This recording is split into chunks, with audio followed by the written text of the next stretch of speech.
And with our pick of the day today, we're talking circumcision and how it is important for you. Yeah, you could be a wife and you're thinking, for me, how? How does it affect me? Well, your husband could be carrying some stuff, so he needs to just chop that thing off a little bit. Or is it that important, really? Dr. Robert, there are people who have made a lot of remarks because as we are doing this particular interview research, we had to do some research on people who do not agree with circumcision. There's a lot of people, and I'm sure there are very many complaints that come up, and you have to find a way of counteracting them due to maybe, I would say, ignorance or lack of information. Though there's one thing that is standing out of all of these problems, and that is the fact that some men say they lose sensitivity of their sexual drive or something of the sort, or they say that it reduces a bit of their just sensitivity pretty much, but they just lose a bit of that. Is that true medically? Has it been proved that it's impossible to, I mean, what would you say about that? Yeah, that is a very, very big contentious issue to discuss about sex. Yeah, but what I want to assure the viewers that once you get circumcised,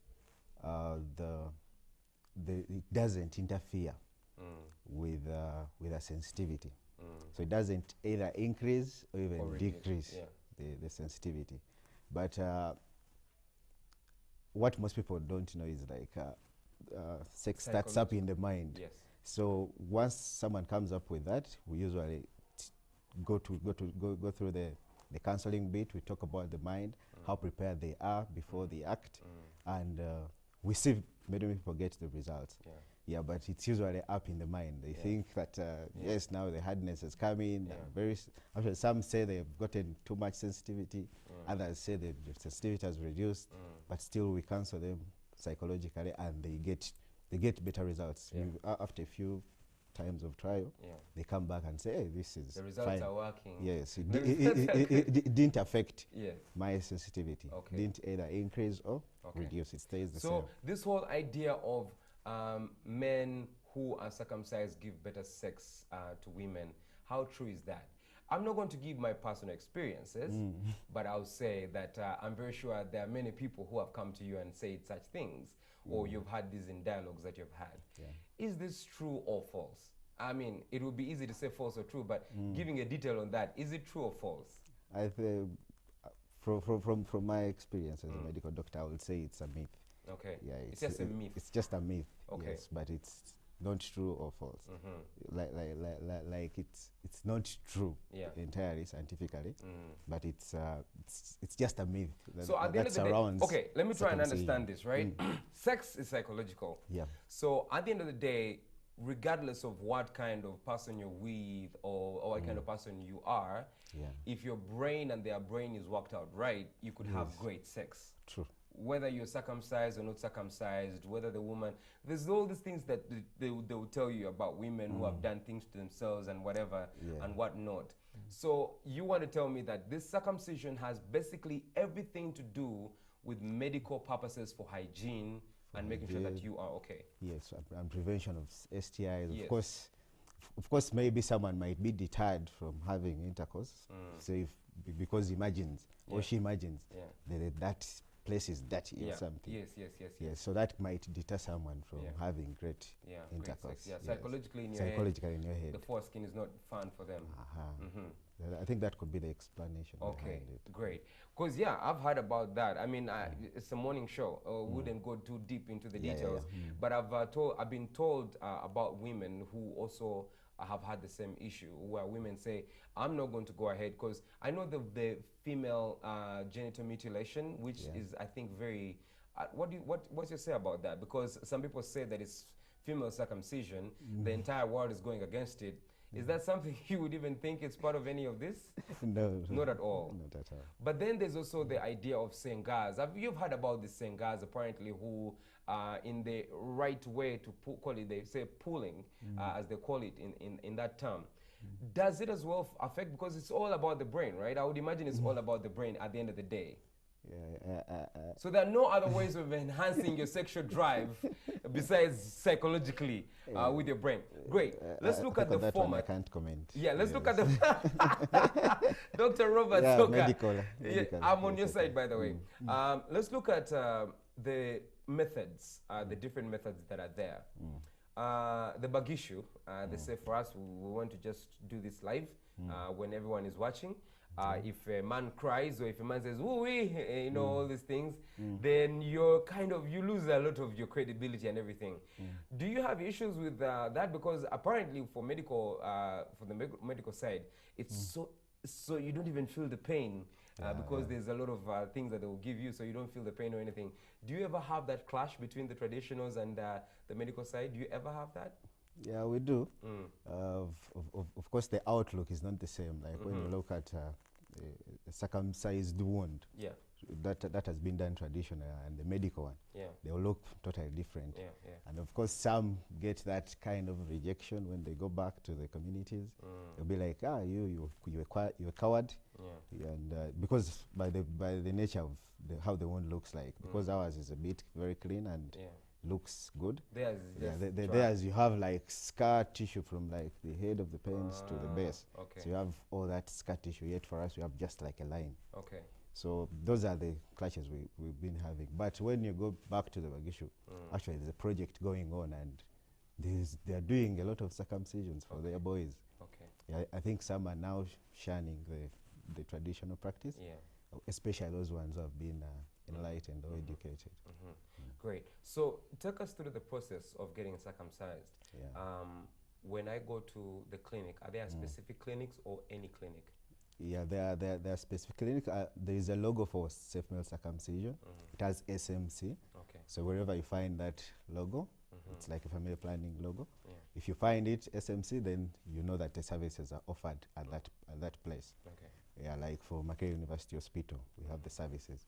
So when you reach the clinic, you're going to be, the process will take about 45 minutes to 1 hour. Yeah, because you have to be health educated, given education about the benefits of circumcision, the risks that you can get after circumcision, even how to take care of the wound. But since this is a chance to get men to seek for medical services, we also talk to them about substance abuse, reproductive health, STI prevention, and the like. And then after the health education, someone is given HIV counseling and testing. If someone is found negative, they are told about the safe sex practices to stay negative.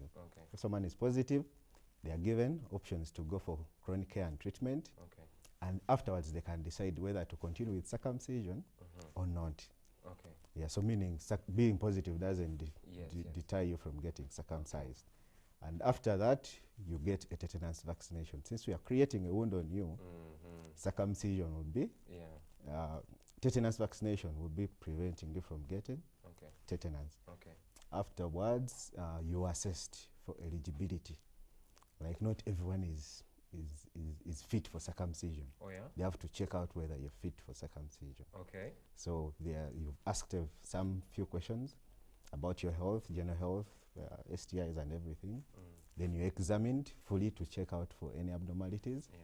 If you have abnormalities, we can refer you to where they can be corrected, or we can correct them ourselves in case they are correctable.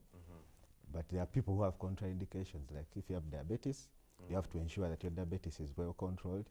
If you have sickle cells, high blood pressure, all those things we are examined for. If you found not fit for circumcision, you first treated and circumcised later, or referred for further for further investigations. And then you are circumcised. And so when you reach the theater, of course you don't enter like this in street clothes. You have to enter in like a cloth that is designed for theater to minimize infection, because circumcision is done in a germ-free environment, what we refer to as a sterile environment. And afterwards, you're given a small injection at the base of the penis to numb the place that you don't feel pain during the procedure. It's not very painful. It is not Yes. very painful. Yes. I am very sure yeah. someone is saying, but it is painful. Yeah, it is painful, like other injections Yeah, elsewhere. like anything normal. Yes. Okay. But it's not very painful compared to the pain that you would feel during Yeah. the process. Yeah. So during the entire process, it's pain-free and takes about 10 to 15 minutes, the Oh, actual okay. process Okay. of circumcision, Okay. depending on the expertise of the circumciser. Okay. But these are all trained personnel, the Yeah. ones who work on you. Yeah. That's why you need to go to a place where there is that The logo Yeah. for circumcision. Yeah. And then afterwards, you're taken to the post-operative room. Yeah, mind you that by the time you leave the theater, you don't see any wound because it's wrapped up, Oh, and okay. you're able to urinate easily because the wound is just like, Oh. yes, just like a Oh, line. It's just on the side. Yes, Just just on around. the line, yes. Okay. So you're able to urinate easily without inconveniences. Okay. Yeah, so you taken to the post-operative room. They take again the blood pressure to see that you're okay, you're not feeling dizzy.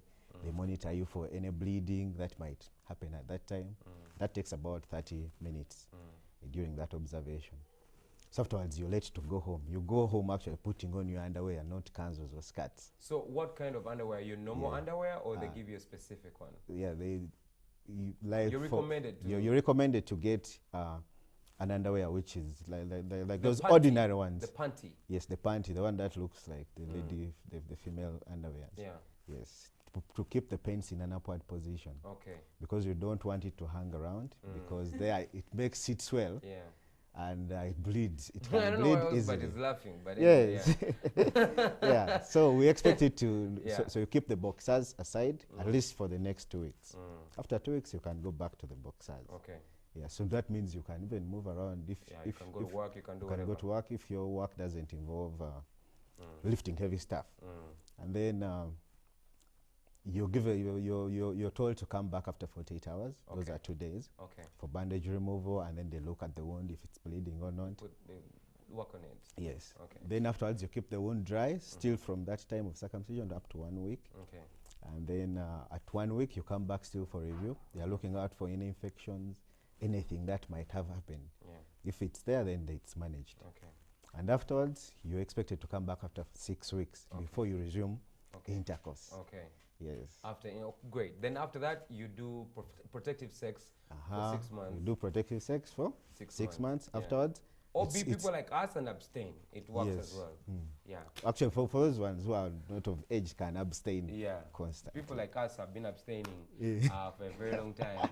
So I doubt that. it will you don't think so, Dr. Robert? Thank Yeah. you so much for this insightful information. Thank you very much, and I'm very sure. Where can we get you if we want to get you in touch with you right now? Yeah, you can find me at Makerere University Hospital. Okay. We are there Monday to Friday Okay. from 8 to 5. Okay. Great. That is Dr. Robert Soka, and he has given us an insight on this. If you have missed this amazing interview, it will be on our YouTube page. That is at Urban TV Uganda. So head there and please take care of your hygiene today, not tomorrow. Today. We'll be right back. Thank you.